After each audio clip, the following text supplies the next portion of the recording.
Hello. This week's video lecture, we're going to be focusing on the Rogerian model of argumentation. For your second essay, you're going to be using the Rogerian model instead of the classical model as the formal structure for how you're going to present your argument. The main difference is, with the classical argument, you're assuming a neutral audience, or one that hasn't already made up its mind and is willing to hear what you're willing to present. With the Rogerian, you are arguing to a crowd of people or an individual who you know already disagrees with you, or someone who has already made up their mind.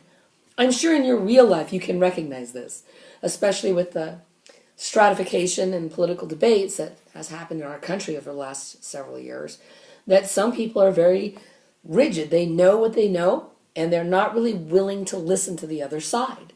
So what do you do in those cases? How do you make arguments to those kinds of audiences? The Rogerian model is a psychological model. It basically is asking you not necessarily to convince the other person that you are correct.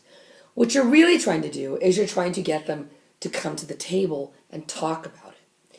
So when we started the class, we covered that there were four reasons that we argue: to inform, to assert, to negotiate, and to dominate. In the classical model, you're arguing to assert. In the Rogerian model, you're actually more arguing to negotiate and to inform. You're trying to get the person who disagrees with you to come to the table and be willing to hear the opposing views and maybe try to come to some sort of consensus. How it works is this: you don't tell the other person that you're arguing against them at all. You start out with the Rogerian argument, explaining that this is a serious issue that is worthy of consideration, some great danger that's facing our world or our nation. And then what you do is you essentially present their argument for them. This lets the other person or group know that you fully understand their concerns and how they came to their conclusions. It's only by doing this that you're kind of letting them know that deep down you're actually on their side.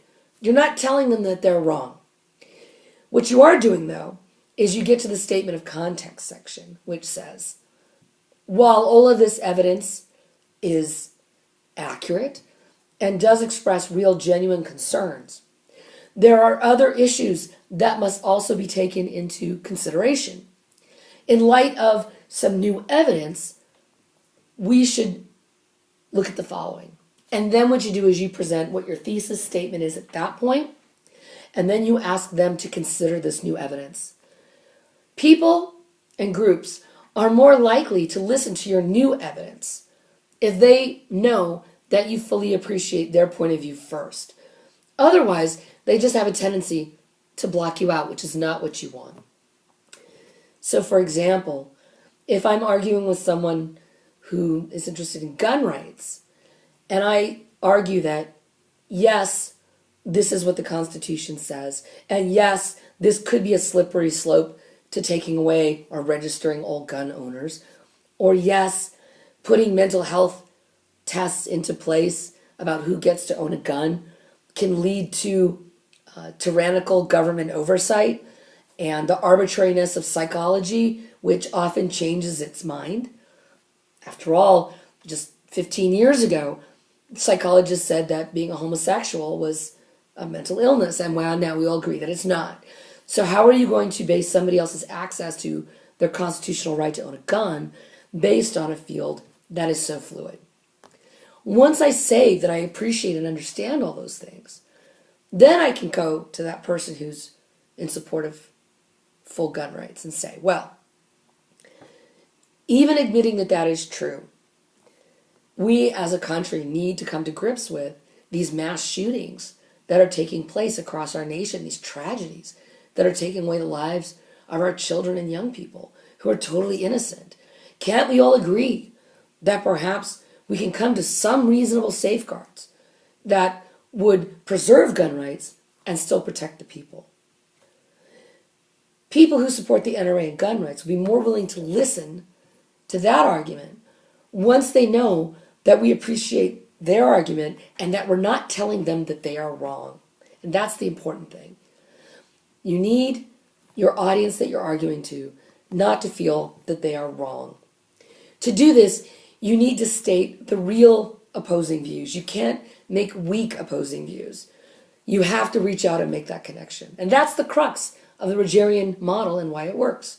So in order for this to work, you're picking a specific audience and you're going to be picking a specific point of view in order to demonstrate that you understand how to use the Rogerian model of argumentation.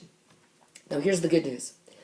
Some of you have already given me some feedback in the feedback survey that I posted on Canvas, which I really appreciate, and I hope that everybody takes the time to go ahead and go in and give me more feedback. I want as much as possible.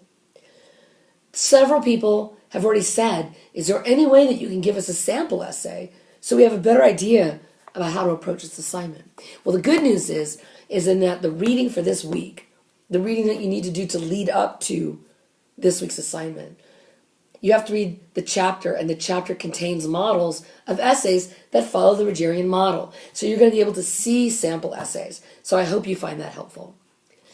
I will be posting an essay, I will be posting a video lecture later on in the week where I go into more detail and respond to the feedback that you're giving me in the survey area. So you still have several days to post that.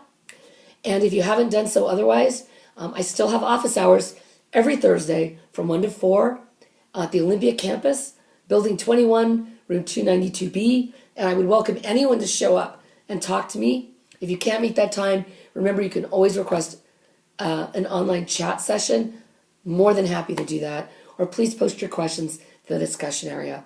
I'm not getting a lot of questions or feedback from the students in this class, which is why I put that survey out as a way for giving everyone a safe space to say, listen, even though I haven't asked any questions, these are things that you could do as an instructor to help me. And that's what I'm most concerned about. Okay, so I look forward to seeing you online this week. And please, please, please give me some feedback.